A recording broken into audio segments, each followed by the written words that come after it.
La corrupción creo que sabemos está en todo lugar y en todo nivel. Y instituciones educativas no son ajenas a que esto pueda suceder. Dentro del sistema educativo se puede ver desde el lado gerencial, desde el lado tanto por el lado del personal, como también se puede observar o en algunos casos se podría presentar desde el lado de los alumnos o padres hacia los docentes, ¿no? Y definitivamente tiene consecuencias fuertes y por eso es que la magnitud con la que llega a impactar en el sistema educativo es muy, muy, muy, muy amplia. El ser humano tiene tendencia a la corrupción, pero que uno llegue a tomar ya esas decisiones es porque esa conducta ha sido reforzada en el ambiente en el que ha crecido. Por ejemplo, si un niño está jugando y automáticamente no quiere prestar y una persona de autoridad que está ahí refuerza eso y no le enseña, lo único que hace es que la conducta se mantenga en el tiempo.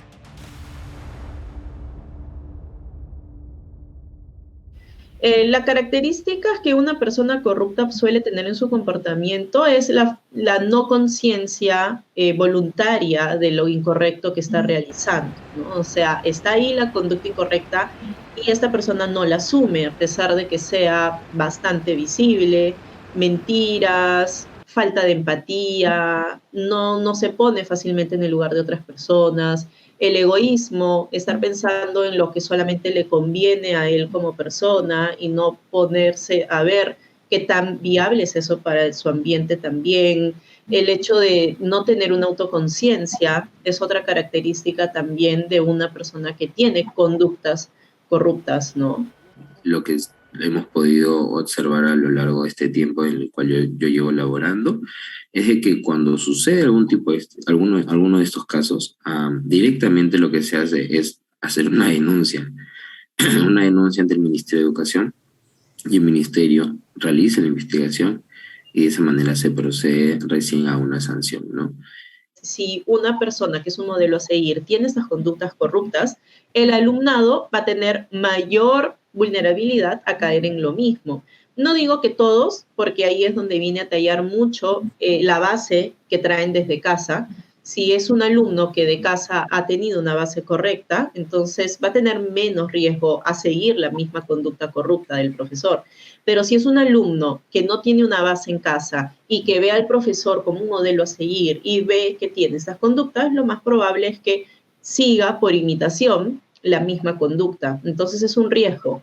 Recuerdo que el año que yo entré, despidieron a un profesor y fue porque, bueno, él era tutor de sexto grado y tenía alumnos ahí y una de las madres del sexto grado era, por así decir, alguien que solía insinuarte de que ah, si podías ayudar a su hija, ¿no? Muchos de los profesores como que, no, no, no, señora, no, tenemos que valorarla tal cual.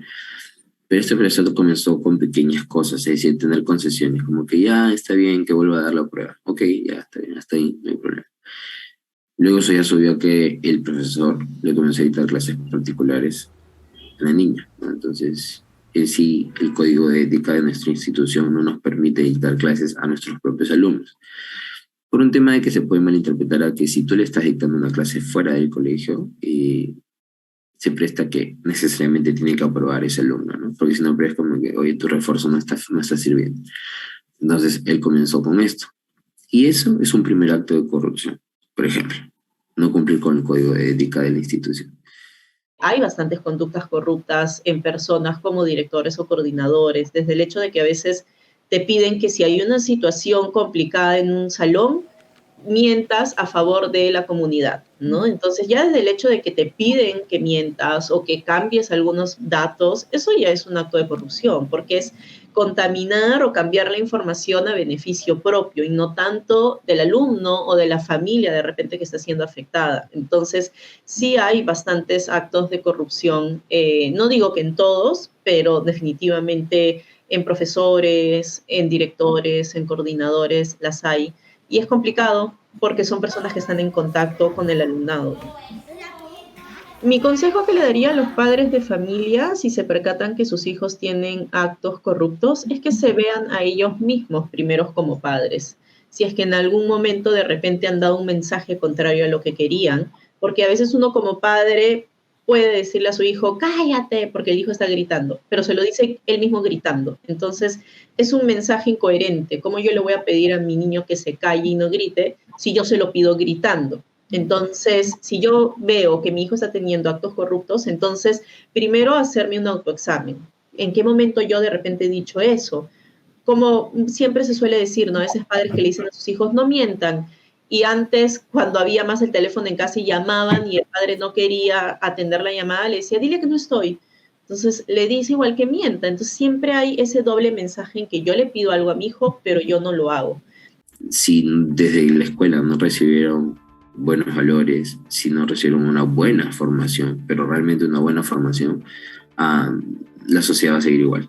Entonces el cambio se genera desde muy pequeño, ¿no? Y es algo que tenemos que entender, tanto profesores, tanto directores, tanto directivos, como también padres de familia, ¿no? Yo creo que igual nosotros como docentes, al impartir los valores que podemos impartir a cada uno de nuestros alumnos, yo creo que finalmente eso termina dando frutos en lo que ellos consideran al momento de analizar una situación correcta o incorrecta. Y creo que finalmente lo que nosotros como docentes tenemos que hacer es formar, um, creo yo, ciudadanos que en el futuro puedan ser esos agentes de cambio que el Perú y la sociedad necesitan.